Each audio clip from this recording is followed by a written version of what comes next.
बघा मित्रांनो, प्रश्नात काय दिलेलं आहे की जर एक रुमाल 23 रुपयाला विकल्यास 3 रुपयाचा नफा होतो आणि तोच रुमाल जर 19 रुपयाला विकला तर किती नफा किंवा तोटा होईल, असं या प्रश्नात विचारलेलं आहे. तर बघा मित्रांनो, या प्रश्नाला कसं सॉल्व्ह करायचं ते आपण बघूया.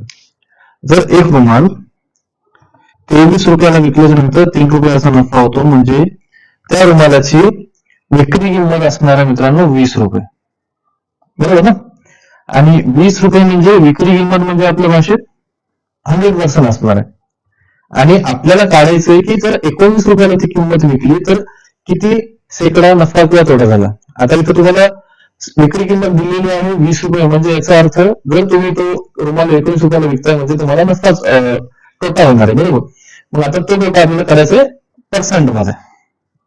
19 रुपयाला विकलेलं आहे तर ते किती पर्सेंट मध्ये असणार आहे, कारण 20 म्हणजे 100% असणार आहे. ठीक आहे, तिरका गुणाकार करा. प्रत्येक याच्यात आपण तिरका गुणाकार करू म्हणजे इझी जाईल. 19 गुणाकारामध्ये 100 भागाकारामध्ये 20, बरोबर. हा शून्य भेटला, हा शून्य भेटला, उरले 2. 10ला भागा, उरले 5. 19 गुणाकारामध्ये 5 म्हणजे किती होतं 95. 95%ला आपण 19 रुपयाला जर विकला तर आपल्याला 95% मिळणार आहेत. म्हणजे काय, 5% कमी याच्या कंपॅरिझन मध्ये. म्हणजे आपल्याला जो तोटा होणार आहे तो 5%चा तोटा होणार आहे.